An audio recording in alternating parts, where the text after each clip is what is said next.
It is Tuesday, November 19th, 2024. Hi, my name is Joey Ragona. We are here for Heart Centered Marketing.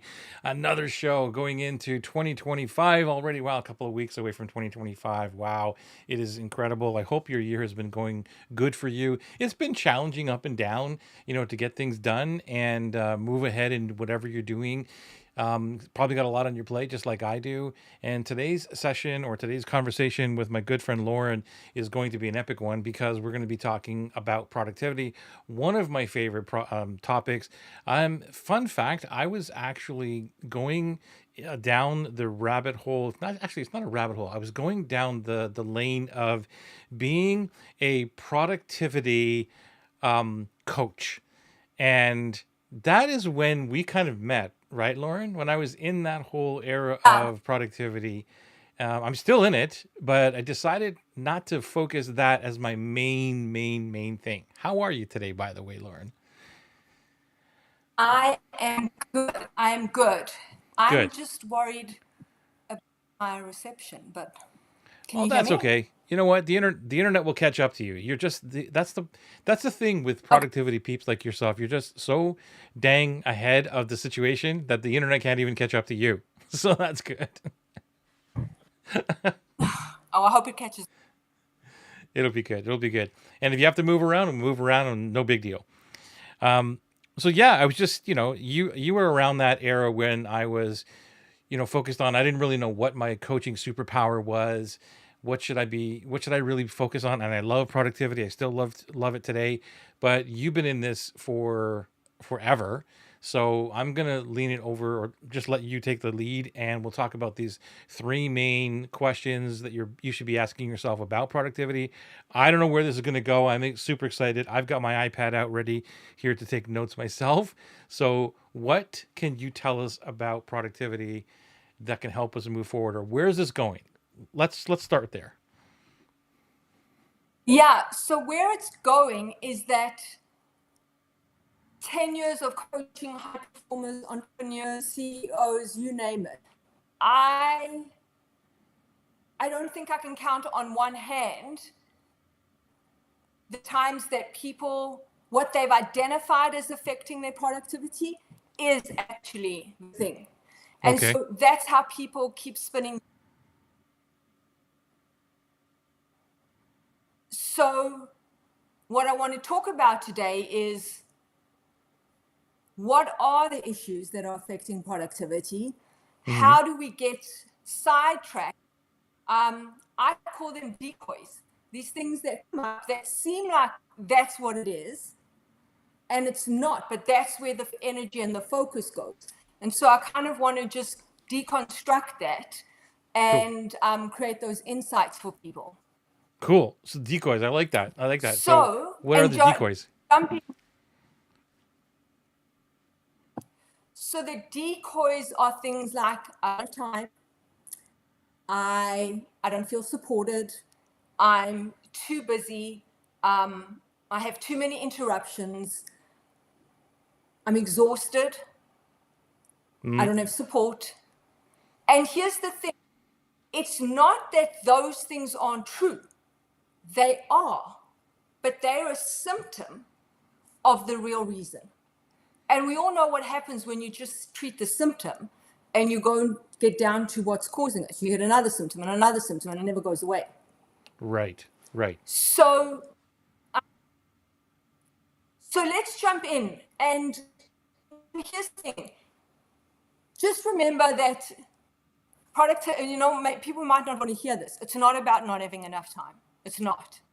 Um, so there are three questions that I'm going to pose to you. There's three areas of productivity that affect it that I see are some of the most common. And we're going to kind of explore each of them. So the first one is distraction. Right? Oh my gosh, we live in a world where there's distraction almost every minute of the day, and you can't really avoid it. However, what's interesting is distraction takes the bad rap, right? We say we're not productive, because of the distraction. It's the distraction's fault, whether it's social media, my dog, the laundry that needs to get, errands that need to get run, right? They're Exactly. all there. Especially social media. It's a huge one now. And Right. so here's the thing is that, and again, people don't necessarily like to hear this, but it's the truth, right? Is that whatever we're doing, good or not good, that's helping us or not, there is always a payoff. Otherwise, we wouldn't do it. So whatever we see as the reason of why we're not being productive, there's a payoff for it, whether we're aware of it or not. Wow, that's super powerful. Just that one realization that you're blaming distraction, because I've done it. I'm totally We guilty, all, probably of everything you're going to talk about today. And then it was like, okay, but there's this hidden payoff that I never realized that was there. And to get to the deep root of what that real payoff was, I'm avoiding and I'm using the distraction as the excuse to get to the payoff, which whether I know it consciously or not. Am I on the right track? yes, Cool. yes. And so another distinction is people often use these terms interchangeably: distraction confused with competing interests. And they're two different things, Wow. right? Distraction is social media. You Yes. choose to and choose not to do it. Competing interest is my family, my clients, things that I have a responsibility to take care of that I can't just not do, and Wow. you handle the two differently, right? So competing interests are things that we've committed to, that have to get done, and so how you handle that is you schedule time for it. You block out the time for it because it's not going away, and it's a responsibility we need to take care of. Right? So those are two different things, and it's important just to be aware of that. Right? One is easy, it's a choice. Well, it might not be easy, but it is a choice. But the other one is a responsibility that has to get handled. That And you have has to to get find, handled. Right. Okay. All right. By the right? way, if you're here watching us, let us know by hashtag live or hashtag replay. And if you want to join in the conversation, I should be able to see your comments. Let us know and join in the conversation. Ask questions, comments, whatever it is for you, and we will gladly have the conversation with you and answer any questions for you too. Awesome. Yeah, I love questions, so any of those come in. So now when we think about distraction, what are the reasons that distraction is an issue? What's the payoff? Right? How do we change it? So one of the benefits of distraction is that it avoids hardship. Because 9 times out of 10, what we're being distracted by is easier or more comfortable or more convenient or more pleasant to do. And so it's Right. kind of like, Right. oh my gosh, someone come and distract me so I don't have to do, whatever it is that's hard, Right. right? So the payoff is you don't have to do hard things. You don't have to do Right. uncomfortable things, and we justify it. Well, this has to be done. Like, I don't know, the dog needs to go out, the food's going to burn in the oven, whatever it is. And so we justify it, and then so we don't feel bad about the distraction. And then the other part of it is most often, so here's something to look for everyone to look for. Find a pattern in what you most often get distracted from. It's probably the same thing, Right. right? If you're someone that doesn't like numbers in accounting, you'll probably find that's always the thing that you're either getting distracted from, or that's always the thing that's on your list to do that gets pushed to the next day and the next day Yeah. and the next. That's me. Yeah, for sure. So you have to come to terms with that, and I'll talk about how you can do that, right? And then the other is, if it's hard to do, and we maybe don't feel competent to do it, or we feel like we're not going to do it well enough, then we want to avoid doing it. Because if we can't do it well enough, then we can't feel bad, we can't be embarrassed, right? We just didn't have time to do it, right? Mm-hmm. I don't know, dog ate my homework kind of thing, and so I couldn't do it. And so those are the payoffs. We don't have to do hard things. We don't face the risk of feeling incompetent about something. However, eventually it all catches up with us, and we all know that. Mm-hmm. And when it catches up with us, it's reached a tipping point, right? And now it's either more work or it's more overwhelming. There's the pressure of maybe a deadline, and the whole thing becomes bigger than it was. Right. And Right. then that creates a whole other issue. Right. So what I'd love everyone to think about is, what are you getting distracted from? Or who is distracting you? Or what time of day are you getting distracted? There's a pattern there. And if you can find the pattern, then that can help you set yourself up so that you choose for that not to happen.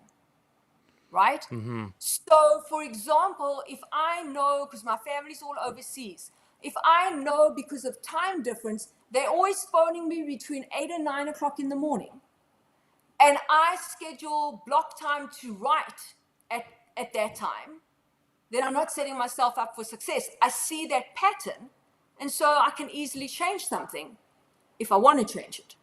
Right. So it comes back to that awareness of, what are all the pieces that are playing into this?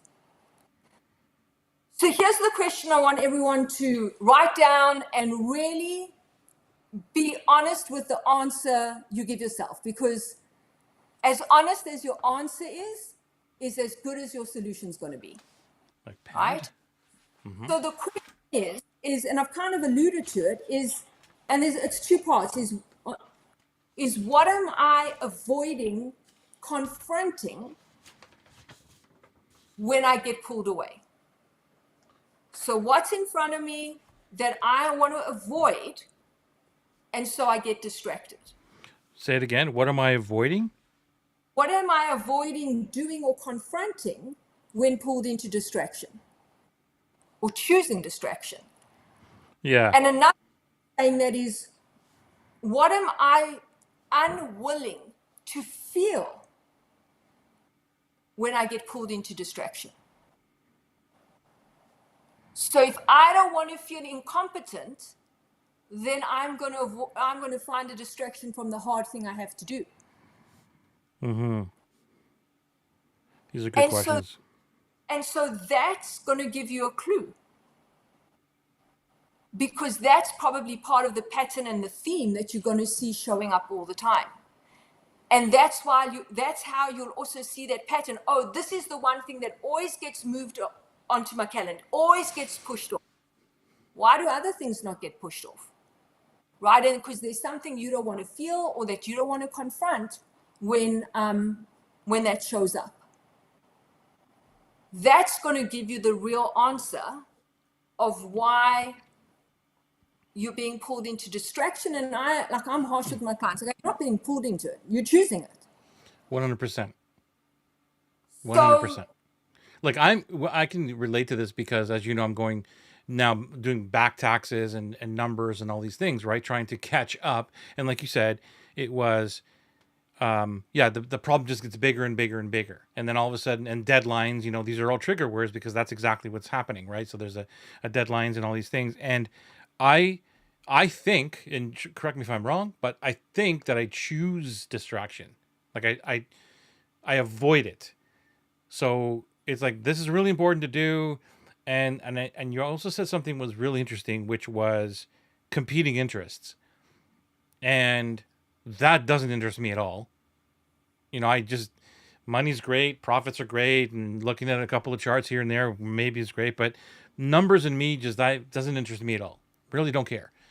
There's always a better interest. So I think there's two things that are pulling me. The interest, actually no, because that's not an interest. Like the numbers are not interest.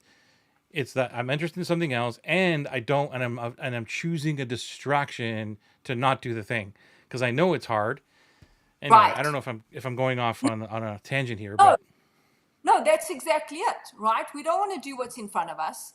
We all have lots of other things that we'd like to do, more fun things, interesting things, maybe even menial things. Like I'd rather go and fold laundry than yeah, do a yeah, right. So 100%. that's 100% what it is. You know, I remember I had a client once, and she's a therapist, and after every session, she had to do notes, right? Like, you know, doctors have the same issue, coaches have the same issue, and so her notes just kept building up and building up. So she'd have like 3 days of notes to get done in one day, and she didn't get paid until the notes were done, and it just became like this mammoth, like, issue in her life. And so sometimes we also just have to face reality. Yeah, it sucks to do those notes, but they have to get done. So how can you make it a less negative experience? Right? So what would make that, even the environment, just something that would make it more pleasant? She goes, well, I love music. Maybe if I just put some music on and make myself a cup of tea, that would help. Okay, right? So you can add something to make it more pleasant. And then the other perspective I gave her, which was what really hit home, is if you didn't have any notes to do, you wouldn't have any clients and you wouldn't have any money. So can you put a perspective of gratitude to it? That, yeah, I don't enjoy doing this, but man, if I didn't have this to do, then where would I be? Right, right. Right? You don't have to play mind tricks, or I don't know if that's the right word, but we have to find a way to make it tolerable. Otherwise, it will just be kept getting put off until it's like this mountain when it was maybe just a stone. Yeah, mind tricks is a great way of putting it, because I'm always trying to trick my brain into doing the work. So I'll go back to my situation with accounting or whatever it is, right? Bookkeeping. And I don't know where I learned it from, but one of the things that I do is all you need to do is 5 minutes of this, Yes. right? That's it. And once you get into that routine or whatever it is, and I'm also looking for not only just a 5 minute, but I'm looking for a 5 minute win. So at the Yes. end of 5 minutes, there's a win. And Lauren, it's the stupidest thing. It's the craziest thing. It might just be open up my unopened mail over here and sort it. Like all the, the phone bills are in one pile and this one, and that's it. That's a win for me. I'm looking at that going, wow, okay, cool. Like it's all open. And so it gives me that dopamine rush. It gives me that Yeah. win. And it's only 5 minutes. I'm like, oh, okay, well, now maybe I might just, you know, maybe I should just go and put all these into the software, whatever it is. Does that resonate at all? I love that, because what you also, that is so, people talk about that with working out, right? If you don't feel like working out, just go walk for 5 minutes. Yeah. And you never 5 minutes, right? The starting is the hard part, but you bring a whole other dimension to that. And I don't know if this is conscious or not, but you started with an easy task, a Yes. related but easy task, right? Yep. And basically a guaranteed win, right? So, Guaranteed win, but it's also in the same bucket yeah. as the thing that you have to do.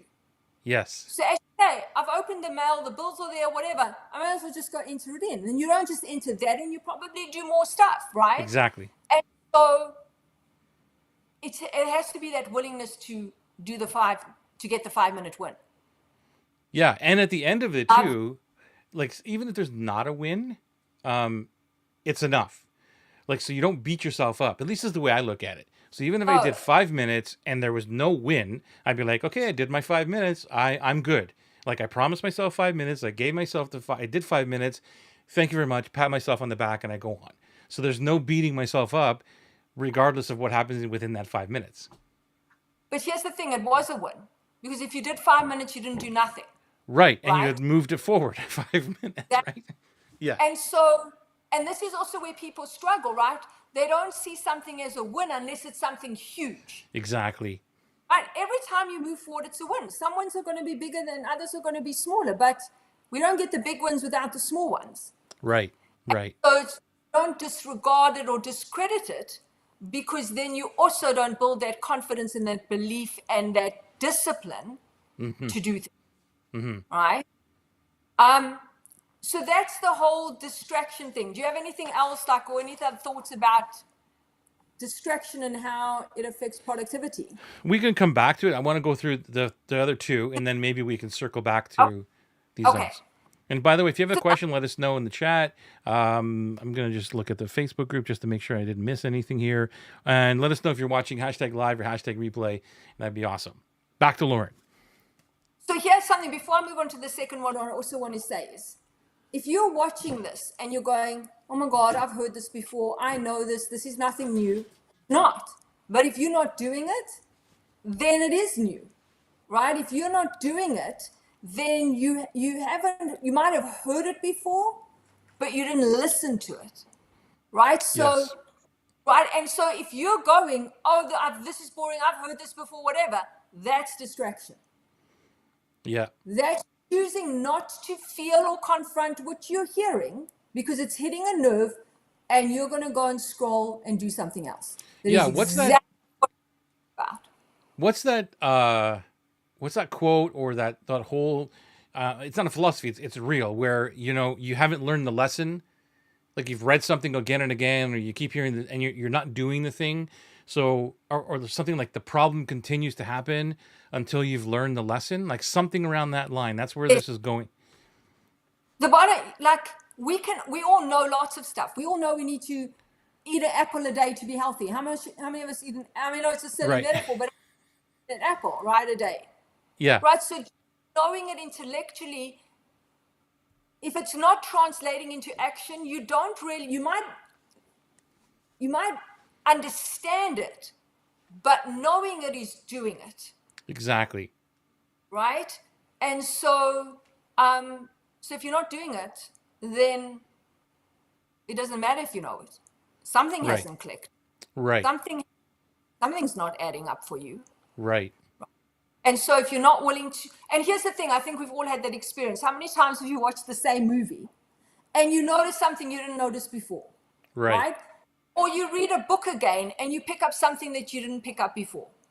Right. Right? So watch this, because there will be something you will pick up if you're willing to hear it. And sometimes it's just that one thing, and that changes everything. I love it. I love it. So check yourself, and whatever is going through your head and story you're telling yourself right now, I'm telling you that's part of the problem, right? It is. Yep. I'm so guilty of that too. We all are. We Yeah. all are. But the more awareness you have, the quicker you can course correct. Right. And so it's also that willingness to have that honest awareness and not just kind of stick your head in the sand and go, oh my God. Yeah, and this is kind of really timely because I want to share like a short little thing about what happened yesterday to me regarding procrastination, because I'm a big procrastinator and trying to beat it. So yesterday I bought a little app on how to beat procrastination, right? And I'm pretty darn good at it. Like I teach it, I know it, I understand it, all that stuff, okay? And to your point, there's something just hasn't clicked yet in certain pieces of it. So I'm looking for other magic bullets, right? Thinking, okay, well, maybe there's something there that I've not done. Sure enough, I buy the app, I look through it. No disrespect to the app. No disrespect.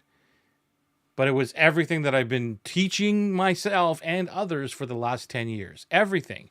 Start doing this, do this, do this. I'm like, okay, there's nothing new here.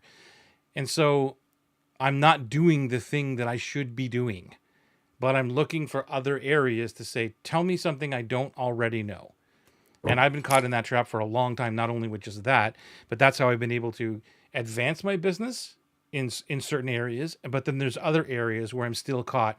And I'm sure everybody, or someone at least listening to this may be in the same boat looking for something. 100%. Yeah. 100%. And here's the thing. We're often looking for something else because we don't like what we've got. Yeah. Right? Right. Look, I do that often. I pull like angel cards. I love the just getting those. I do it once a week, right? And I'll often pull a card and go, oh my God, I don't like this card. I stick it back, I want another card, right? That's not what I wanted to hear. And so we all do that. But here's the other thing of that is sometimes it's one little thing, like it could be an app, even though you know it, that changes it, that makes it more pleasant to do, more interesting. I'll give you a silly example as well. Like for me, if I don't like the water bottle I've got, I don't drink enough. I don't drink the same amount of water. I want a certain lid on it with a certain spout or whatever. And if it's not that, I literally don't drink as much water. Mm-hmm. Exactly what you're saying. Sometimes it might feel like the silliest thing that we need or want that makes us do the action. Yeah, that's on the positive. Yeah, there is that other positive side where it's like it, because I mean, there was a time, I can look back to a couple of times where I've actually done something after I've heard one speaker say it, and it's been the 100th time I've heard it, but that speaker said it in a different way, and I'm like, okay, I already know this, but for some reason I'm picking it up differently, and that Right. was the catalyst. But the whole 99 other people built me up to that point, right? It's like what punch really knocks out the boxer, or the right? It's all 100 punches that came before the one that actually put him to the mat, right? So it's like, okay, I got this. That's totally cool. I love the fact that there is a positive side to this as well. Mine yesterday was not. It was more of like, okay, I'm not missing anything here. I'm sure that there's more that I could learn, but to the point where I am now, I know enough to move forward to solve the procrastination problem. Right. But here's the thing. If you were looking for a solution, then you're obviously ready for it. You want it. Right. So that's why when you say you've heard something 100 times and then the 101st time you hear it, it clicks, is because the 100 times before you weren't either listening or That's true looking through too. it, Yeah, not ready to hear it. Right. that's true So too.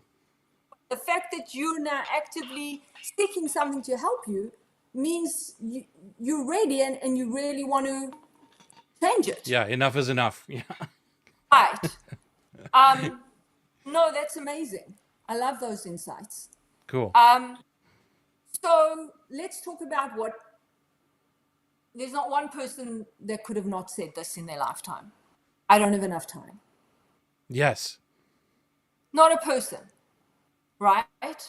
And so here's the thing is that we may all have a lot on our plate and we all have the same 24 hours, but time is not the issue. I don't know how many times I've said to a client and they go, oh my God, I don't have any time. I've got all these things on my plate. And I'll go, okay, so here's the thing. I'm showing up at your house with an army of 100 people. We are going to take everything off the plate. There will literally be nothing for you to do. Can you guarantee me that you will now go and do whatever you don't have time for? I don't think I've ever had someone said, yes, okay, I'll go and do it. Right? Because time isn't it's a convenient scapegoat, right? Because everyone can relate to not having time, and we all sympathize with people who feel that they don't have enough time. But it's not the issue, right? That's so right. What is right? There's an underlying theme, right? So one, and I mean there are many, but two that I want to highlight is when we don't have enough time, then most often we feel less responsibility for an outcome that needs to happen. So if dinner didn't get cooked and I say, oh my gosh, I just didn't have time, then all of a sudden it's not my fault, it's the fact that I didn't have time. Right? And so often not having time takes away a sense of responsibility for what needed to happen. Right. Right? Right. And on the flip side of that is the attention that we get. Oh my gosh, I'm so busy. I've got so much on my plate. We get attention, right? We almost get positive reinforcement for it. And so we kind of sometimes want that and need that. So it's not the time, right? Right. So what is it related to? And we spoke about this before, the different biases that hold us back. So this is related to rejection bias, right? Because people often, and I did this for years, and when I realized it, it was like, oh my God, I can't believe that you did this, right? Is that our sense of importance and our sense of being needed is tied to how busy we are. Oh my gosh, if I'm so busy, I must be so important. If I'm so busy, I must be successful because I've got all these things to do. And so we tie our identity, we make that connection even though it's not correct, right? Then another aspect of it, and again, this is what we tell ourselves, well, if I take time to take care of myself and to go to the gym and to do the things that will actually make me more productive, then I'll be judged. People will think I'm selfish, right? And I'm not responsible. How can you go to the gym for an hour when you've got all these, right? So it's kind of like two sides of the coin. And so we don't want to be judged by being selfish or whatever that may be, or not responsible. And we don't want to be seen as not important and not needed and not significant. And so, hey, you're it, time.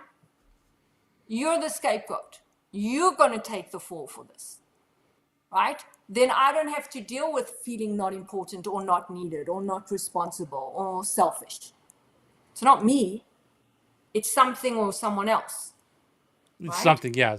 So does it relate to the distraction piece of it? I feel as though it's a big one for me. Because I don't know if I blame a lot of time. Maybe I do subconsciously, but I try not to say I don't have enough time. But I do have a lot of stuff going on. But I don't like to blame it. But it's more about the distraction. I have a lot going on because of the distractions I choose. Like, I'll admit that. And I'm trying to clean up the stuff that I have a lot to do to delegate. I think we'll talk about that in a little bit, right? Yeah. Yeah. So I think that's for me. I'm not, I don't know if I'm really worried about what, like being judged. Okay. Uh, So also think of time in a different way, and it is okay. related. That and distraction are, I mean, everything's related. Nothing's like in a silo, but overcommitting to things. If Yeah. we Okay. So that's one. Yeah. we've got all these things on our plate, and some of them might be distractions, some of them might not, but overcommitting is also, it's kind of like distraction. There's an avoidance of things that we maybe don't want to do, but it's also I'm important, right? I've got all and again, it's none of Yeah. this is not a conscious thing. I can't believe how many years it took me to figure out that I tied my identity of being important and needed to how busy I was. It took me, like, I had no awareness of that. And so a lot of this, so this is, all these things are no fault of our own, Right. right? These hidden things within us, these hidden beliefs or biases or whatever that we don't even know are there. We just go, well, that's my life. I'm busy. Or I've got all these things to do. We see it as our norm. And Exactly. it looks like that. But it doesn't have to be, and it just doesn't have to be.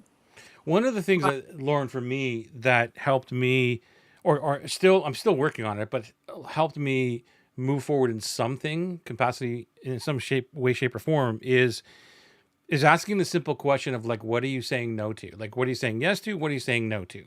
So if I have no time and I use that as an excuse, then I would ask myself, okay, then what are you saying yes to that you have no time to do this other thing that you think is important? And then it would be, I'd always be challenging myself. I have a lot of conversations with myself. Some people might think I'm crazy because I'm walking around talking to myself, but I do. Oh, I so talk to myself all the time.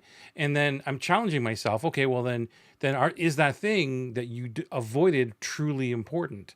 So I have those conversations a lot, and that would help me at least move forward. I don't know if that is relatable to you or anybody else, Yes. but No, that is 100% part of it. Because here's the thing. Every time you say yes to one thing, you're saying no to something else. yeah, Now, it might be temporary no, no, not now. It right. might be not this month. It might be no, never. But it's exactly, we have to look at what we're saying no to.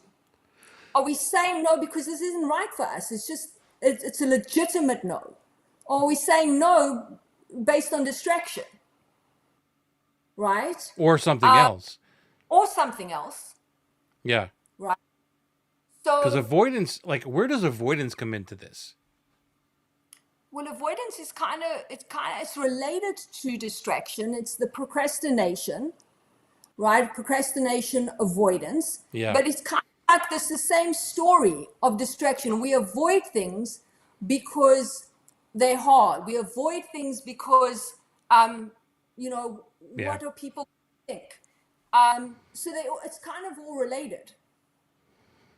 But it's also, this ties it back to the payoff. What I say yes to gives me a payoff. Otherwise, I wouldn't be saying yes to it. Even if that payoff takes me further away from what I want. 100%.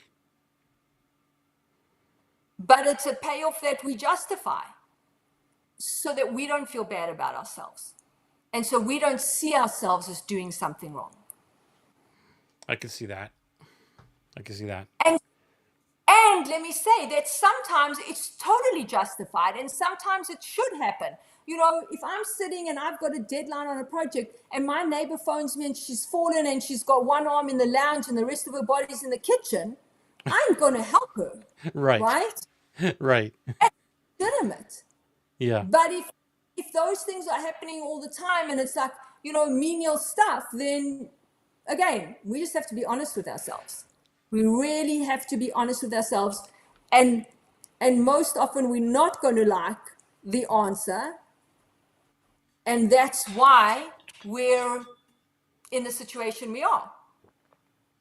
So this comes back. So here's a question for everyone to ask. And I can see I'm being distracted by my puppy because he's about to do something he shouldn't. So here's two questions. What do I make it mean if I'm not busy? What do I make it mean If if I'm not busy? not busy? What do I make it mean? Okay, I need some help with that one. Okay. So what do I make? So for me, what I made it mean is I'm not important. I'm not needed. If I'm not busy, I'm not important. I'm not. Oh, okay. Yeah, yeah, yeah. What do I Okay. make it mean if I'm not busy and I have time for my family? I have time for self-care. What does that mean? Do I make it mean that often people say, well, if I take time for myself, it's selfish. I should be Yeah. taking care of myself. So what's the story that we're telling ourselves that's probably not true? Yeah, this one is a big one for me too. Not personally, because to me, like a lot of my clients, the same thing will feel as like that selfish part of what I'm helping people get over. Making everything about you first, the business, wrap it around you, and all that stuff is all about the selfish piece. For me, I'm struggling to figure out what do I make it mean if I'm not busy, because I don't worry about not being busy now. Or maybe I did before, but now it's like, no, I want to highlight the fact that I'm not busy. Like Yes, that's the that's what you're all spotlight. about. Yeah, Yes. But so here's the thing. This might not be a factor for you. Not all of these things are going to be an issue for everyone. right. So this isn't it's not the thing. Yeah, Right? it's not the underlying issue for me in this Right. capacity. Right. Okay, cool. Right. And then just another way to look at it is, what would it mean if my value or identity wasn't tied to my busyness? It's kind of the Busyness. same, right? Question, right? Yeah. So, it's, you know, who in a different context who really struggle with this is when athletes, when pro athletes can no retire or are injured and can no longer compete. Their whole identity is tied to being an athlete, understandably, but when that's not part of their life, they lost. They don't know who they are. They don't know what they just are literally lost. And so, like for me, who's, you know, if I wasn't busy, then I don't know, like now I love it, right? But at that time, well then, like, do I even matter? Do I even exist? Or am I now? Do you know what I mean? And I so, do. You know, I think on my side of it, it is I have an identity with um I don't know if it's busyness or being there. Like so, yeah. If I'm looking at entrepreneurship, because you know people ask me all the time, do you want to retire? Are you going to do this for the rest of your life and all that? Yes, to the day I die, I want to be solving people's problems and helping and learning and knowledge. Like that's just who I am. And when I say that, that is no, that's your identity, Joey. You're identifying, right, that this is what you are. And so I would totally be lost if you said no. You're doing for the nothing for the rest of your life. You're just going to go sit on a beach or whatever. I would be completely lost. I would probably not feel valuable if nobody asked me, how do I solve this problem? Or what do you think? So yeah, I can see where you're going with this. so, so that's a perfect segue into delegation. A Okay. perfect segue into delegation, Okay. right? Because a lot of times, a lot of times that people are so busy, legitimately, is because they're not delegating. Okay. But why are they not delegating? So that's the conundrum, right? So the story people often tell themselves is, well, it's about other people. I can't delegate because they can't do it properly. I can't delegate because I don't have anyone to delegate to. I can't delegate because I don't trust them to do it well enough, and then it's going to be even more work for me. It's going to take me more time to teach them and show them what to do. I'll just do it myself. 100%. And so I'm going to show you like what's going on under all of that, right?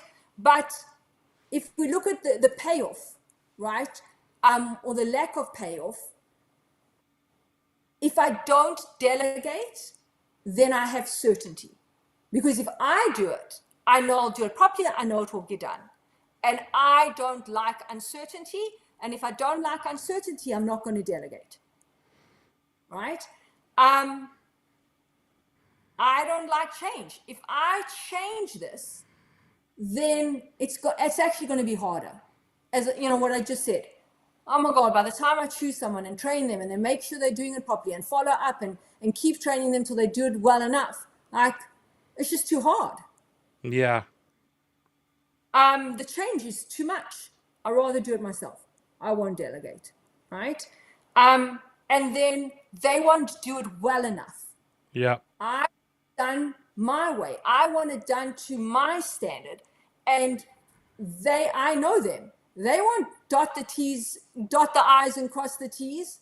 And so that's not good enough for me. So I can't rely on them.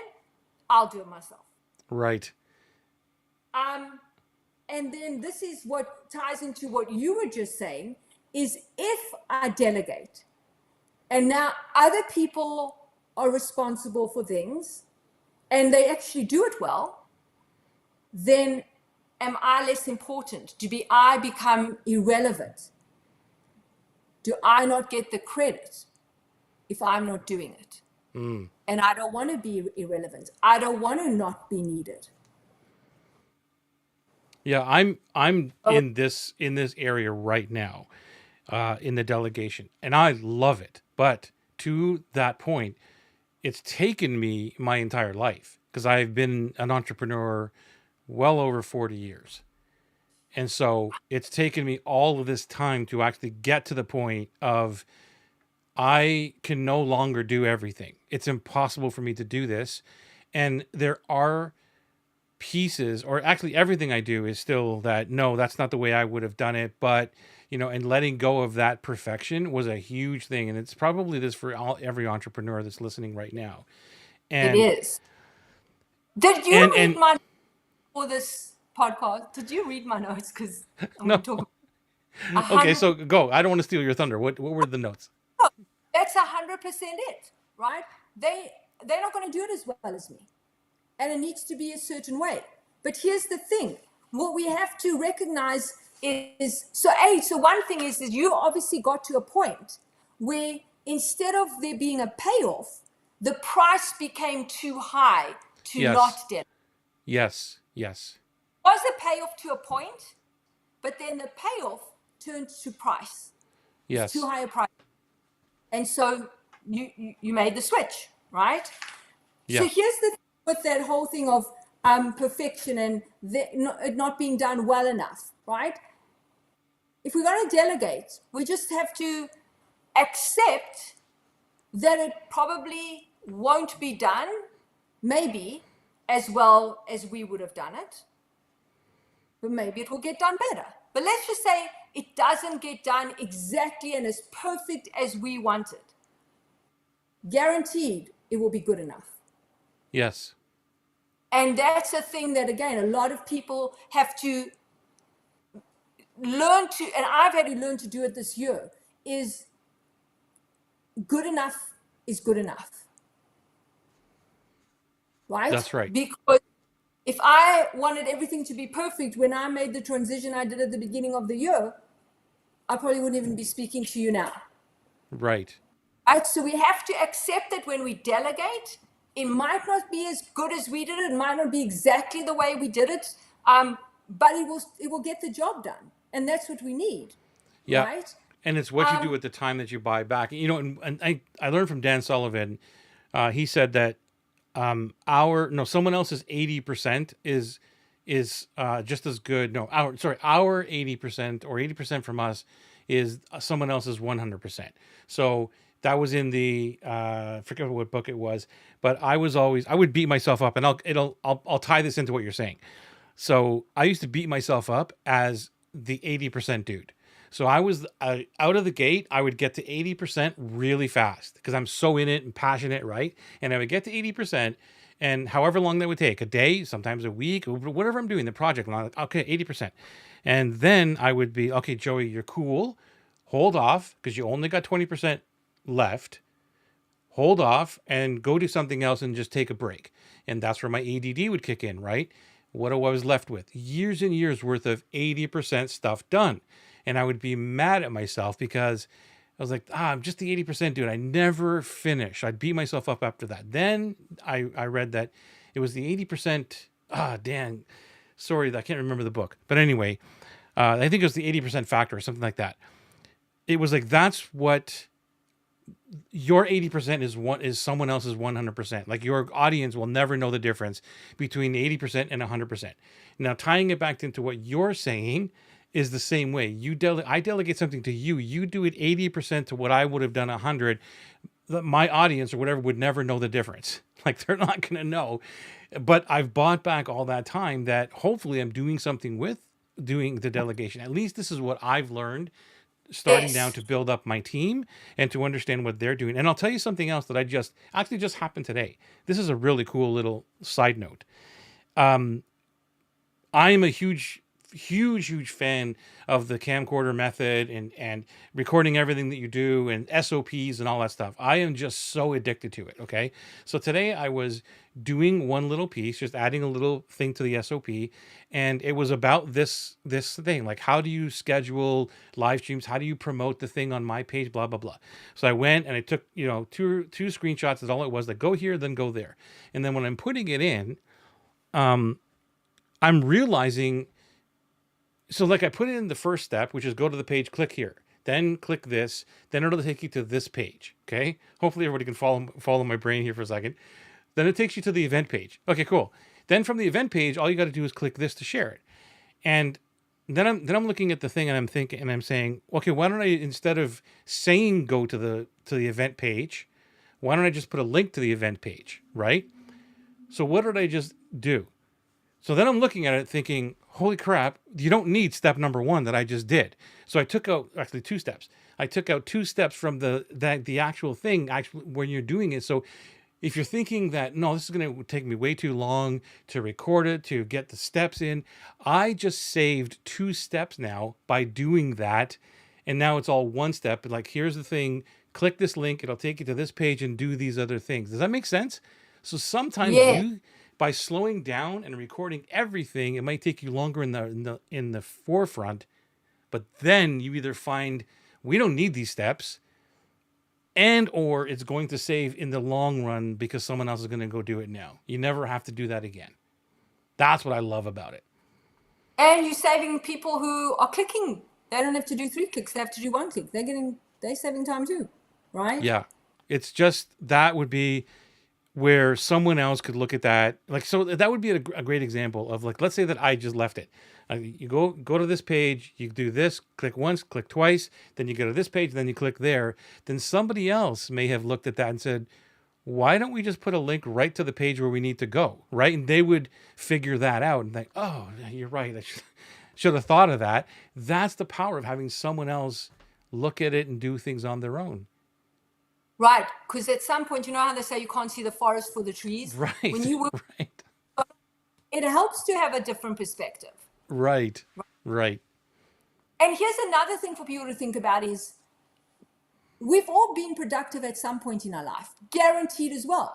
There's been a time in our life, whether it was way back when we were at college or whenever, there was a time guaranteed. So think about what was it then that made you productive? Oh, I just did this. I just made, no, don't tell me you just made time for it. What did you do to make the time? Because there's your secret formula. So if you can identify your formula when you were productive, you can insert it. Maybe it needs a few tweaks, but why can't you apply it now? You can. You just have to know what your formula is, right? So I'll give you an example. So for me, I know every book on productivity and every billionaire that you speak to or hear speaking says do the hard things first and then do all the other stuff. In my whole lifetime, that has never worked for me. And I'll tell you why. Me too. Because I'm so anxious about all the other things that have to get done. I'm not 100% focused on this. I'm all antsy, and it takes me longer to do. So that's also where, take what works for you and leave what doesn't. I don't know anyone who says the opposite. I've tried it so many times. Me It too. doesn't work. I need to get all the little things done. It doesn't take me long to do. But when I sit down, I've got a clear mind. I can totally focus. I don't have any distractions. Right? And so we all have to find not everything's going to work for everyone. And just because 1,000 people it works for doesn't mean it's going to work for you, but you have to find what does work for you. Right? Yes. That's why we talked about the 5-minute rule, or, I don't know if you're ADD. Are you ADD? No, I'm not ADD. I'm organized obsessive. Okay. So ADD, the way it works for me, against me, is that I can't let something go. And I know all of the tricks. I know the parking lot, like I've called it the parking lot, which is like, okay, you're on this. The thought came in, put it on a piece of paper or a document. It's a parking lot, get it out of your brain. Because the worst thing for me that I get anxiety about is I got to remember that, or that was a great idea, or whatever. I'm going to forget it, so I may as well go do it now. And that's what I'm doing. Is all day long I'm bouncing from one thing to another, and nothing ever gets done. So then I came up with the parking lot. Okay, just put it on the parking lot, but that doesn't work for me either because it's a small little thing. So to your point, I do the easier stuff, the stuff that's going to distract me, that I know is going to distract me. But to what you said at the beginning of this, now it's a little bit clearer to me because it's more of an interest. So not only is it, you're going to forget this, Joey, like it's more about content or writing an idea. Like I'll read a book and like, oh my God, I got a great idea for this content. well, maybe I'll just go in there and just jot the quick one sentence thing and then I'll come back to it. My brain won't let it go. So, to your point, it's because I'm so interested in that. I love creating content. I love creating and ideas, right? So that love interest is pulling me away, distracting me and all that from the accounting and the bookkeeping and all that stuff. So I've got a major interest over here plus the AD is on top, ADD is on top of that. It's a constant battle. Constant. So that's when I put in the 5 minute rule as well. Okay, go do this. You did that. Now go over there and do the 5 minutes. And then sometimes I end up looking, wow, it's been 2 hours and I've been advancing the stuff that I really didn't want to do. I love that. And so that kind of negotiating with yourself, right? Yes, So yes, all day long. you can do X, but not until you've done Y. That's the rule, Yeah. right? Then it helps me stay on track. So to speak to your thing about parking lots and things like that, right? And so another thing to realize is everything that's an advantage can be a disadvantage. Yes. You know, a baseball bat can hit a home run and it can kill someone, right? So my Achilles heel is organization. Okay. I know I wouldn't be where I am without being as organized as I have been. I just know it, right? And I know when I'm using it as a distraction. Oh, I need to color code my chart, or oh, like it's not going to work in a binder, I need it on a whiteboard. And oh, like this line isn't straight, or my categories aren't right. I know when I'm using it to distract myself. Mm-hmm. It's not serving me. And so that's something you also have to, I'm an organized person. I take pride in that. It's like my badge of honor. Everyone knows that about me. But I also know it can be my Achilles heel. Yeah, it's you're the same. Like I'm the same way. I don't know if I call it organization, but it's kind of organization because I'm using Notion and all the other things, and the camcorder method, or the think about it once, like do it once and think about it once, and then record it and never do it again. So that's kind of my organization thing piece of. So if I'm doing something, I'll give you an example. It's a crazy example, but maybe this will land for people listening. By the way, if you're watching us, #live or #replay, if you got a question on productivity. We talked about, what were the three things again? The three questions are, so it's distraction. Remind me. Distraction, time or overcommitment, and then delegation. And then delegation, right? Okay, and the missing one was the middle one there. Okay, so this happened yesterday. I was on the call with my assistant, and then I was like, okay, no problem. What I'm going to do is I was going to create an SOP, like a starting SOP from our conversation, because that's her job. Like, hey, we talked about a really cool thing here. Can you make an SOP about that? She said, sure. I said, before you start that, and try to remember what we said, I'll just take the transcript and I'm going to put it into GPT, and I'll put the prompt in, and I'll get the starting thing for you to edit. And she's like, okay, cool. Lauren, it took me all day, and I've already got the prompt. Okay, I've already got it. I've already done it before, but I wanted to make a better one, a better prompt. Okay, I'm thinking, so it took me all day, and I'm convincing myself, well, I'm going to make this prompt better now so that next time I got to do this, I won't have to do this again. So I'm going to think about this. And I'm telling you, it took me the entire day to do that, which was BS. I didn't need the better prompt. I could have just got the old prompt, put it in, get the thing done, give it to her. 5 minutes later, here you go, start the job, and I would have been moved on. But that was a perfect example of all of those elements coming at me and destroying my entire day. ADD, distraction, whatever you want to call it, all these things we're talking about here. One simple little thing. And it also brings up a different point, is that you probably enjoyed doing that. I did. I did, because I was attached to the whole, and I'll never have to do this again part. That was the dopamine part of it. But that's the thing. Sometimes we don't delegate because we actually love doing the thing that needs to get delegated. It's fun, it's enjoyable, but you know what? We don't have to do it. Right. So here's a great benchmark. Okay, sometimes what to delegate and what not to. If it's something that no one else can do, because that's my genius, like with you and the marketing and all that. There's certain things, we've spoken about it, that literally you have to do, then obviously you don't delegate that. Exactly. But anything that someone else could do equally or better than you or good enough, those are the things you want to delegate. So, and it reminds me of what you're talking about with the 80-20, because I would say for high performers like you, right, real high performers, your 60% is someone's 100%, right? Yeah. So as Yeah.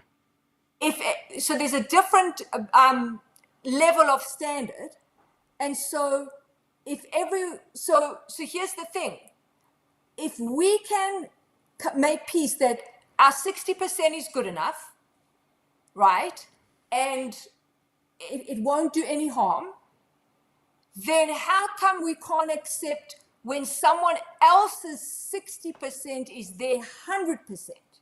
It's like a double standard. Right. Yeah, you know what? As you were saying this, because I keep on every time that you talk about that I'm being judged or I might be judged, and I'm always deflecting that on my side because I don't ever feel judged or whatever. However, now that you said it in this other way, in terms of the 80% and the 60% and all this, that is an area where I could see my subconscious worrying about being judged, not by the colleagues or anything else, but by the clients. Because I'm like, I'm at this highest level of trying to serve and make sure that I've got them.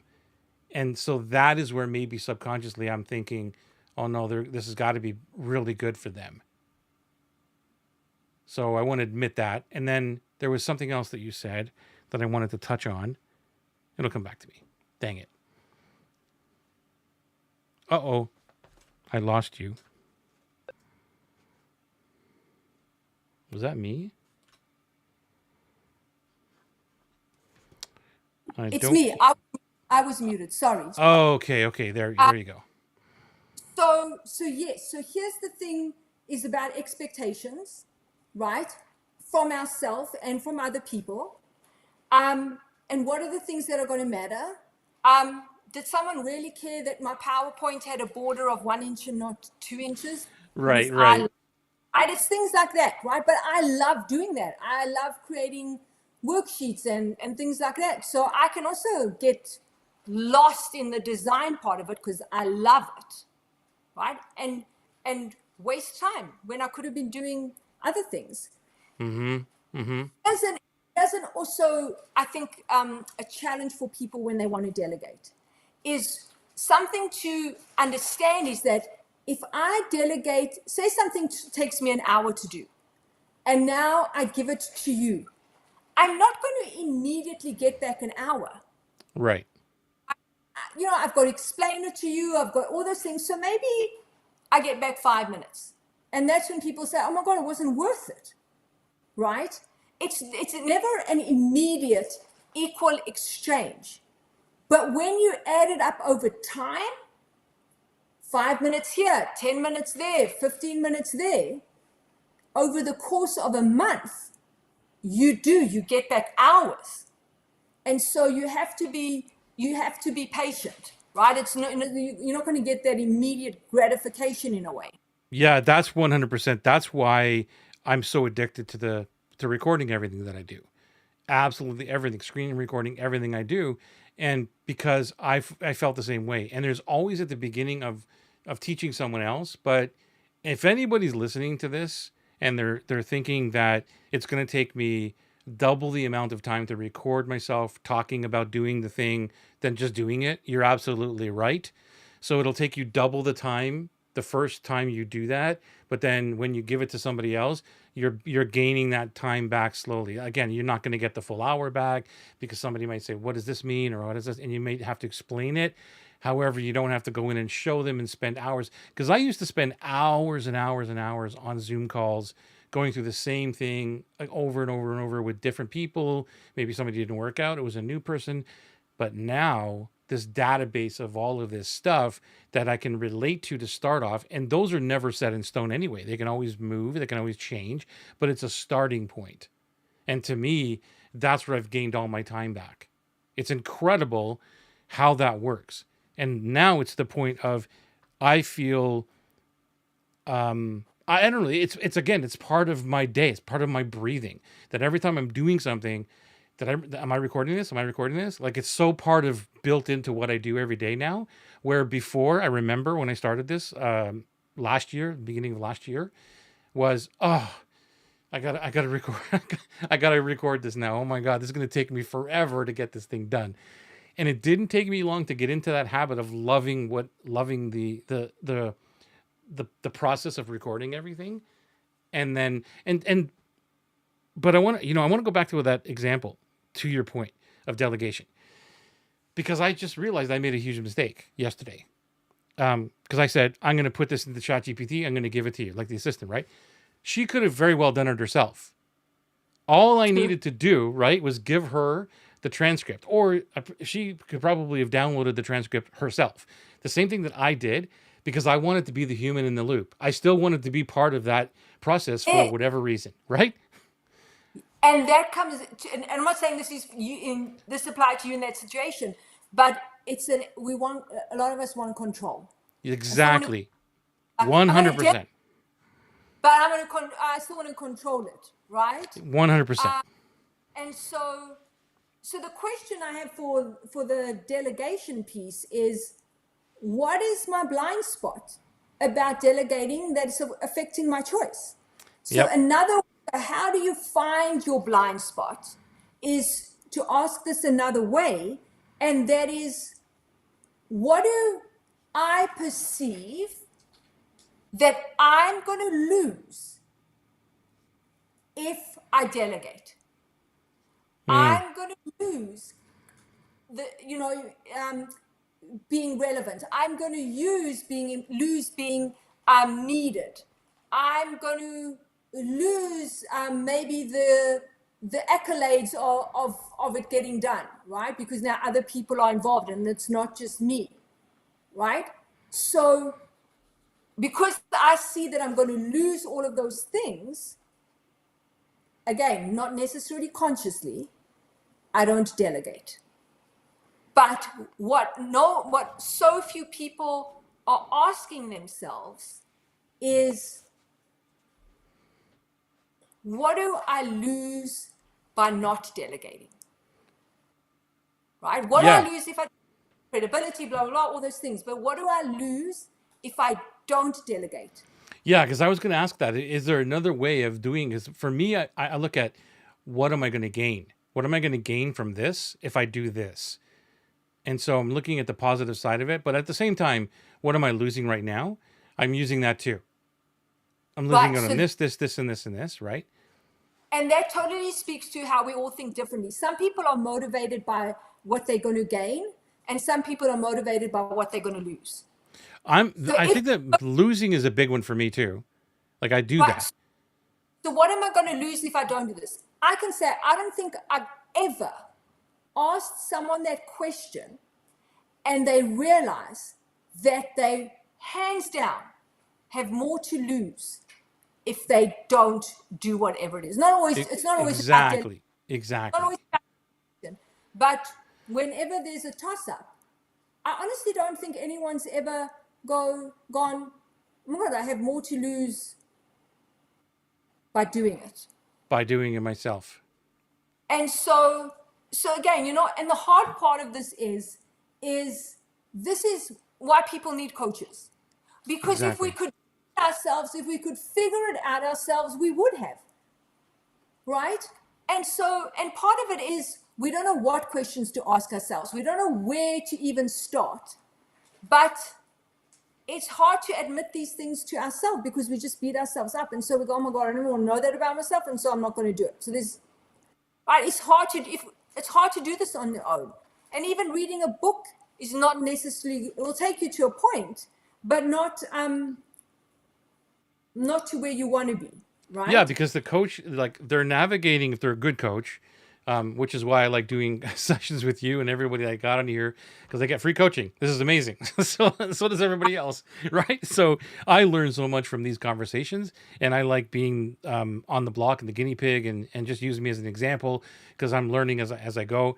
But yeah, to your point, it's right. Like we cannot see ourselves, and a good coach can navigate through the situation that's in front of them right then and there. You might have even the same questions sitting up on your monitor, but that coach knows when to ask, how to ask, and what not to ask, those type of things to help you push through.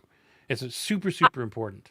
I get so excited coaching this topic because I go like, they go, it doesn't matter. I've coached the highest performers, Olympic, and I go, okay, so what's the issue? I don't have time. And I literally go, yay, here we go, game on, because it's not that we're going to It's find not the what time. It's just, it's not, And so, and you know what the other thing is that when we're honest with ourselves and we go, okay, I realize I'm choosing to spend all this time color coordinating and making it all pretty and whatever, then don't be upset yourself when you don't meet your targets. Yeah. There's no one else to blame. Yeah. So then if you're willing to take ownership, then, it's kind of, okay, well, that's what I chose to do. So now, you can't have both. Well, then I cannot be upset when I didn't get that, if I don't get the outcome I want.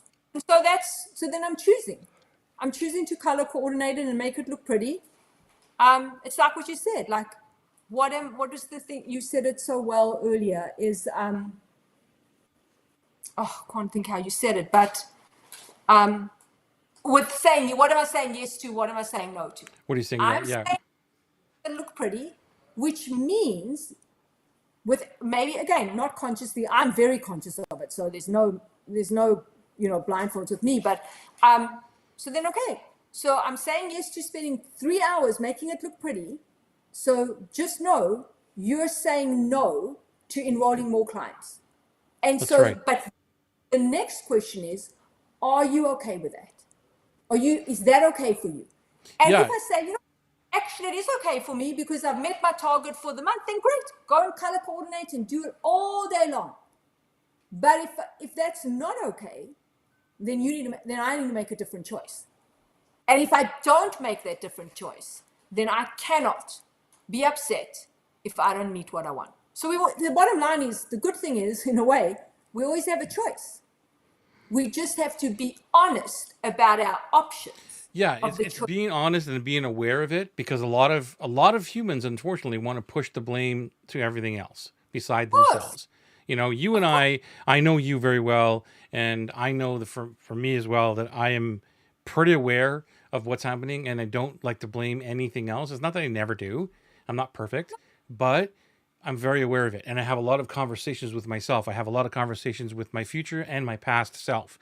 And to your point, I like the programming parts of it. I like organizing in digital spaces, things like that. And there's been when I first started organizing my stuff on my computer, my back end, and all that. Uh, a lot of last year when I started it, I should have been doing something else, no doubt. I should have been doing my tax stuff or whatever, right? I should have been doing more bookkeeping to keep up to date. But it's like, I don't want to do this. And again, whatever excuse what it was. However, I look at that and I'm like, yeah, maybe I should have been doing that other stuff. And I'm in a different situation now because of that choice. But it's also been an advancement in my business as well.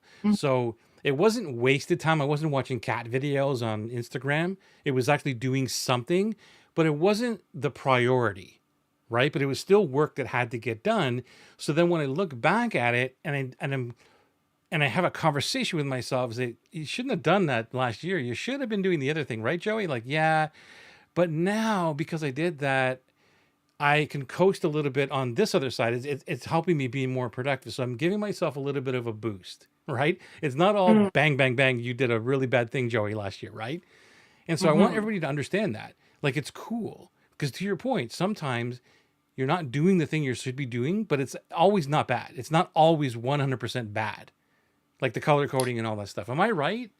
Yes. And again, we just have to be honest, because maybe the color coordinating, maybe I was just mentally fried. And I True. actually needed that to check out and come back stronger. True. But is that the truth? Or did I do it because I just didn't want to make some calls? And so we're the only one that can judge that. But here's the thing, and this is where people's confidence gets shattered, right? It's like the punishment doesn't warrant the crime. I'll give you an example. Let's just say I really want to get super fit. And so I say, you know what, I'm going to get up every morning at 6 o'clock and I'm going to work out, right? And then the first morning I do it, the second morning, the third morning doing, the fourth morning I hit snooze, the fifth morning I hit snooze, right? And then what am I saying to myself? Oh my God, you are so lazy, right? And Yeah. if I'm so lazy, then I'm not a good person. And if I'm so lazy, well, then I can't do this. So why even bother? Instead of going, no, what was the truth of why I hit the snooze button? Maybe I was up all night because my dog was sick. That's not lazy, right? Or maybe I hit the snooze button because it was cold outside and actually I didn't want to go out in the rain. And so I chose to stay in bed. That was the payoff. Not going out in the rain, staying in bed. Right. Was I happy about that? Yeah. If I wasn't, then, so you've got your judgment of yourself, because we're all very good at really being very critical of ourselves. Your judgment also has to be true, because otherwise you'll just annihilate yourself, right? And your confidence and your belief in your ability. Your judgment has to be true. Yes, I was lazy, but you know what? I was happy with it. I wanted to stay in bed that day. I'm okay with it. Right. Right. Right? Or no, I Yes. was lazy. It's just, oh, the goal doesn't matter enough. You know what? I don't want this enough. Or you know what? I actually had no good reason. And if I want that goal, I can't do it tomorrow. It's like, you kind of have to put yourself in the, like, in the, not the jury, like you're in a court of law kind of thing, right? What is it? Did you kill them Yes. or not? Yes. Right? If Yes. you kill and you chose to do that, then take the consequences. If you killed them and it was a total accident, that's different, right? If you didn't kill them and it looks like you did, that's a different story. So which is it? It's the hardest thing to be honest with ourselves, because most often we don't like the answer, and once it's kind of like you can't unsee it. Once I'm honest with myself, I can't pretend anymore, and then we have to deal with it. But that's where your growth is, right? That's how we Yes. become stronger and better, if we can do that. Yes. And you've got Yeah. to look at it. I'm not judging myself I'm judging this to gain data to be better. I'm not doing this. If you're going to do it to get down on yourself and be hard on yourself, then then just don't even do it, because what's the point? You've got to look at it. You know what? It does suck that I did that. But you know what? What doesn't suck is what I learned about myself and how it's going to make me better tomorrow. You can choose. You know what? Both are true. This is what I learned from someone not so long ago is, I don't know, we were talking about a situation with me, I can't even remember what it was, but she goes, then what you're saying that is negative is true. It's fact. No one can deny it. So you can go around telling yourself that, and where does that leave you? But there's another side that is also true. So why can't you tell yourself that? Which is going to help you more, right? So another way I like to look at it is everything's hard. Nothing's easy. Right. You said sitting and watch, because and I'll give an example. It is hard to be healthy. It takes Right. hard work. Right. And it's hard to be sick. Right. So which hard would you, okay, health maybe is not a good one, but which hard would you rather choose? The hard that it gives you the potential of something good, or the hard that is not going to take you anywhere? But And a they lot of both hard. times, isn't it true that a lot of times we choose what's the word I'm looking for? The Sure. experienced hard or whatever, the hard that we're used to. Yes. Better the devil you know than the one you don't know. Yeah. So that's Yes. the one we're choosing all the time. Even though if we know the logical answer might be the other one. We're like, I already know this one. Right. That comes back to certainty bias. Yeah. Right. I Even knew I though, heard it somewhere. right? So, and this is, but then what happens is we choose what we know, even though it's not giving us what we want, even though we know maybe it's bad for us. And when do we change that? When it all falls apart.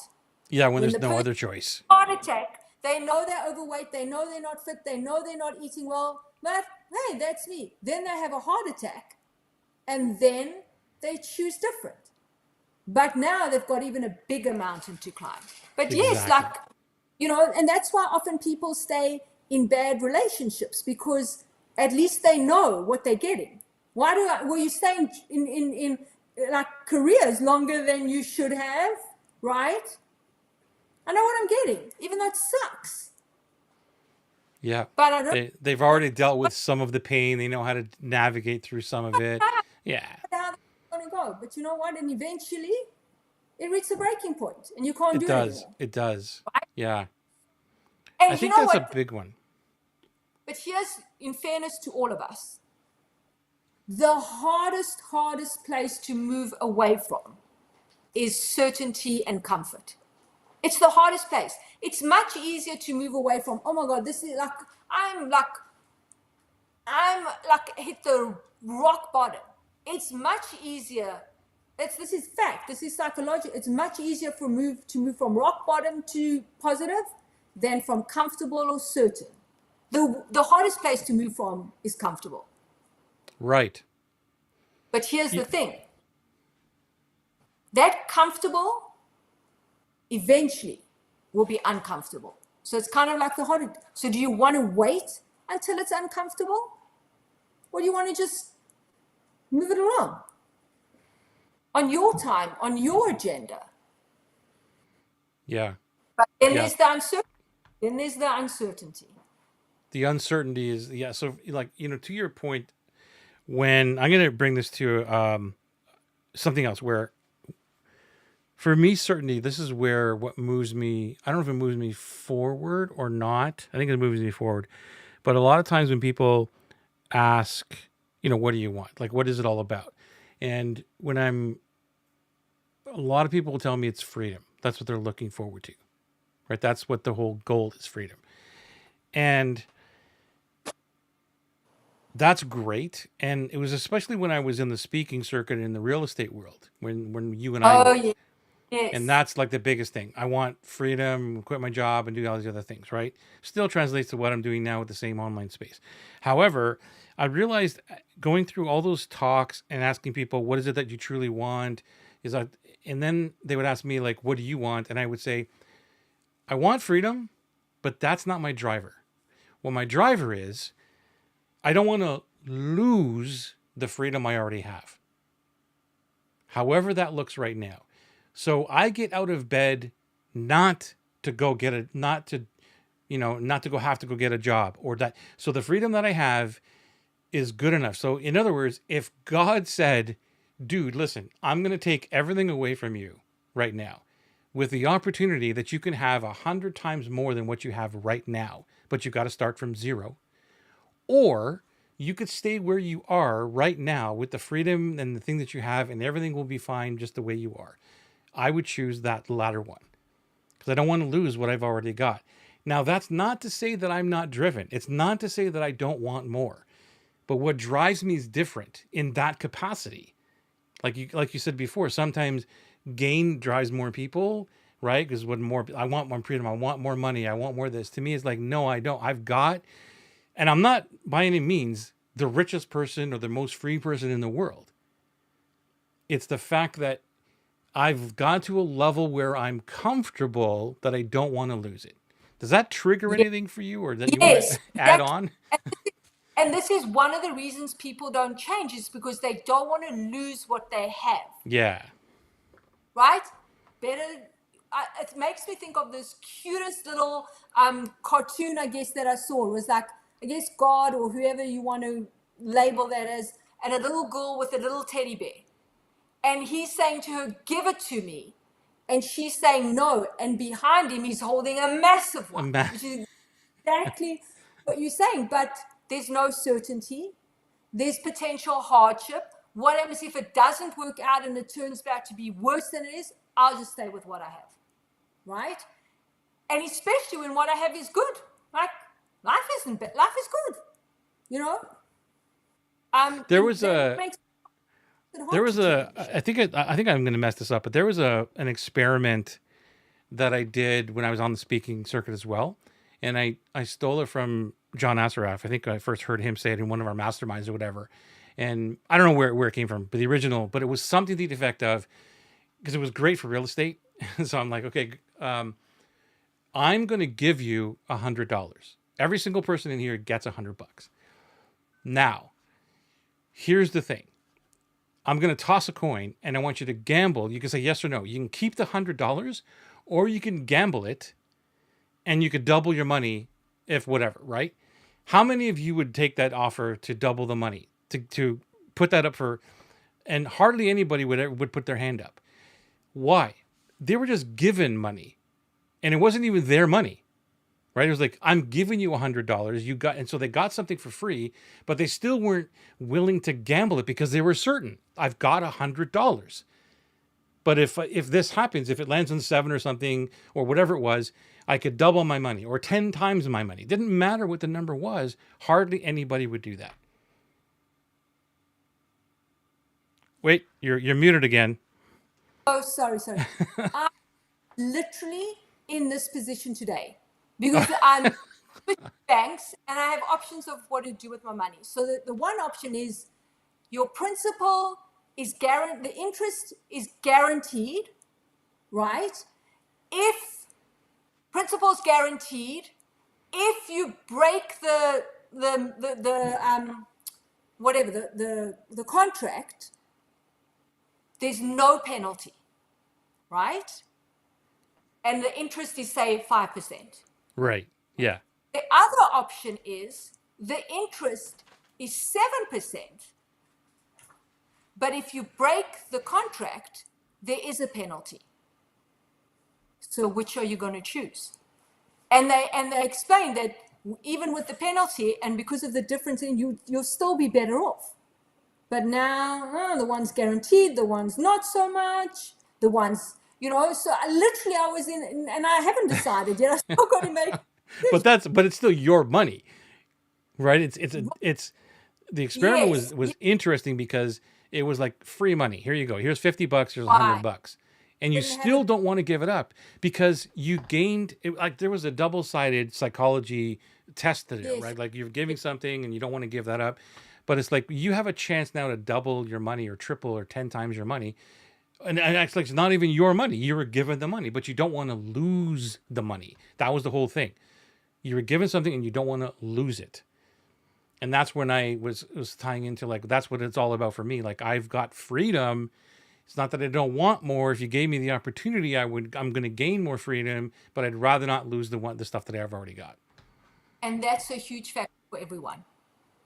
And so this brings it home to one other point, and I know we've been going a long time here, is that part of another reason people aren't productive enough or as productive as they want to be is they don't have enough clarity about either what they want, so therefore it's not as, there isn't the same drive to it, or how to do it, right? So, I want more, I want to make more money. Right? That's why I'm doing what I'm doing. I want to make more money. Okay, I'll give you $1. You got more money. Don't complain. Right? And so if we're not specific enough about what we want, then there either isn't the motivation to go after it because it's uncertain and unknown, or if we're not don't have the clarity of how to get there, then we're also not going to do anything. Right? And so specifics matter a lot in productivity. Yeah, that's true too. That's one of the things we didn't touch on. Maybe we'll do that the next time. The next call is that specificity, because I'm always about that. When I'm coaching anybody, they'll tell me something and it's very abstract, and I'll say, what exactly does that mean? And it doesn't mean we're going to hit it, but we need to have some kind of measuring stick so we know we're going against it, or look toward it, or whatever it is. So specificity is absolutely huge. I'm glad you brought that up, And so Lauren. this is another one, is a topic for another day, but also related to productivity, where specificity is like a game changer, is what we were talking about before we got on here, is in planning, and is in your planning, Right, right? right. People, but they don't do it specifically enough, or strategically enough, and then go, oh, I planned, it doesn't work, I'm not going to plan. Right. But that's a whole other topic for another time, Yeah, another because day. we can talk about, in terms of even tying that in, something again I've avoided for 40 years. Again, has to do with numbers, go figure. But it was like the measuring of moving forward, of growing the business or whatever that was. And it could be as simple as, well, I just want to grow 2% every month or something like that, right? And avoiding those things. And I think that I know that it's super, super important to have those, because you could just say, well, I just want to have business growth this year. Well, what does that mean? And even if you said, well, I want to go from 50 to 100,000 by the end of the year. Okay, that's cool. And so how are we going to do that? How do we break that down? How do we know we're getting there? Because I don't know what that would work out to in math in terms of percentages per month, but whatever. Let's say that you don't do any of that, and at the end, like, my excuse or something that I would lean on would be, it doesn't really matter, because maybe nothing happens until December, and then all of a sudden I get a check for $75,000, like whatever. So I would make excuses that I didn't have to track, or at least be responsible, which is what Yes. you brought up here today too. That happened to me when I first moved to Toronto. And in South Africa, coffee is not a thing. So where I worked was second cup, right? Oh my gosh, hot chocolate at second cup, like never experienced this in my life, right?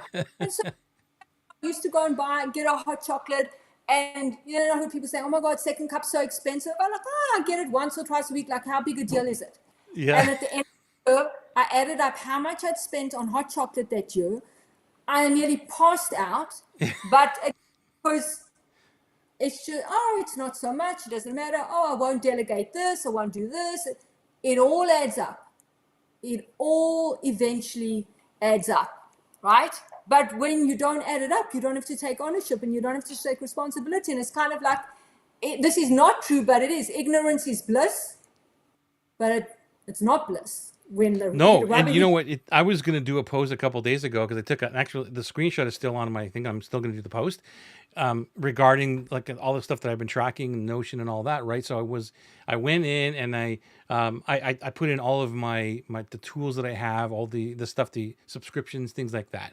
And to your point, he's like, well, it's only $11, or it's only $20 a year, whatever, okay? And I recently unsubscribed from a subscription thing that I really don't need.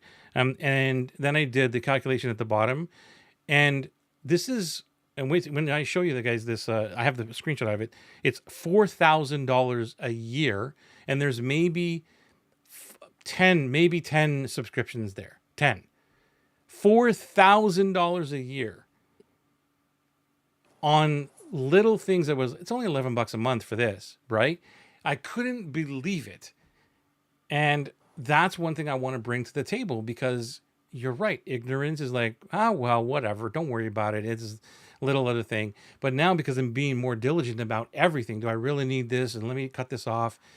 Like one example was iTunes, the iTunes music subscription thingy. I got it for 3 months. I'm like, okay, do I really need this? It's only $10.99 a month, right? But then I added it up, and it was whatever it is. It's 100 and some odd dollars, but that adds up, and then you have all the other ones, and I couldn't believe it, Lauren. It's $4,000 a year just on those subscriptions alone. So you have to be on top of, where's the money going? How do I become more profitable? So it's not just about, again, this is a whole other discussion. right? It's a whole other business discussion because it's not just about how do I make more money? Should I raise my prices? How do I get more customers and everything else? Well, no, what's going on in your business right now, which is what you and I do. We look at people's businesses and say, okay, well, where can I help you? Not only with the productivity, but it's like, dude, show me what's going on. Like, show me your profit and loss. Like if you got a lot of stuff going on, you can't afford to be a healthy business. Let's cut some stuff out.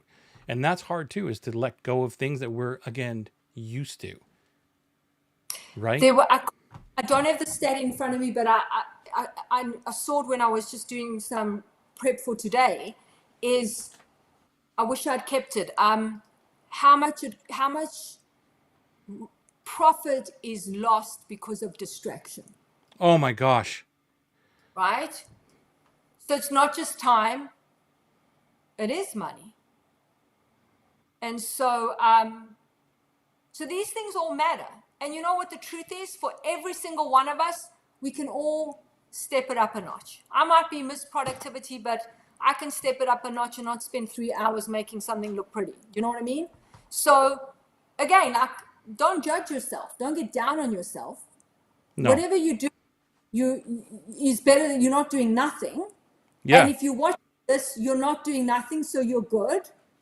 But now, and it's just like as we're going into a new year, right? So one other thing, and then I'll let everyone go, is that most people, this is the time of year they're taking their foot off the gas. Oh, it's Thanksgiving, and then it's going to be Christmas. So you know what? Most people, November, December, their year actually ends at the end of October. Yep. Right? Yep. And highest performers, their new year starts in November. Right. And that's a big difference. That's 2 months. Yeah. It's the same as in the summer. Same as in the summer. It's like July, August, and then, when the kids go back to school, then I'll get back into it. High performers are using it right there. Exactly. And that's how they get ahead. Yep. So they, instead of starting in January, they started in November. They're 2 months ahead of everyone. No wonder exactly.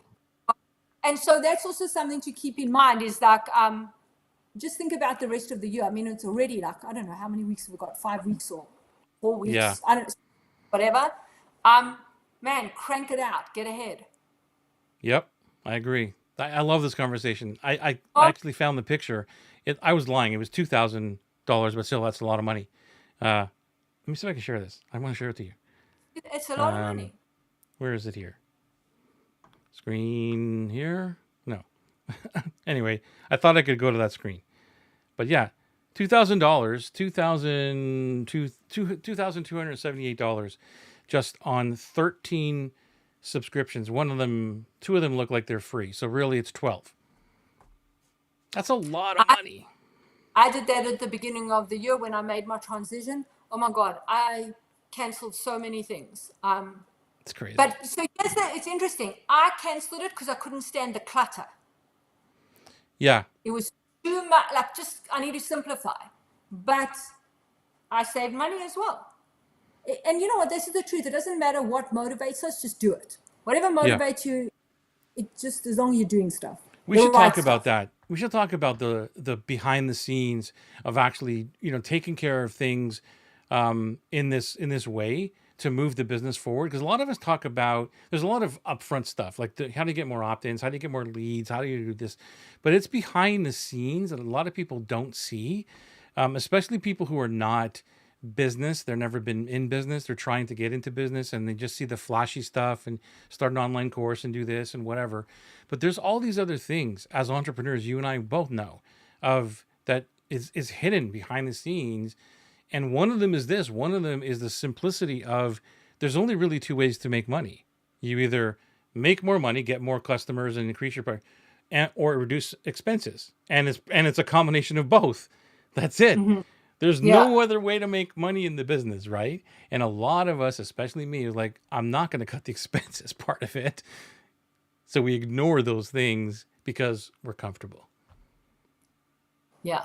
Oh my gosh, this is a whole other conversation. Yeah. Yeah. Thanks, Lauren. I don't want to keep you any longer. So, I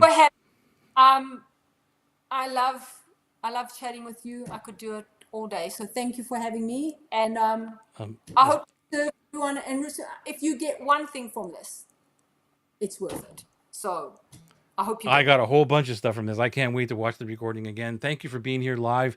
If you're with us, hashtag live, let us know, or hashtag replay. And Lauren, thank you so much. I know we have you back as a repeating guest. I don't know when you're back again. I think it's a couple weeks. yeah.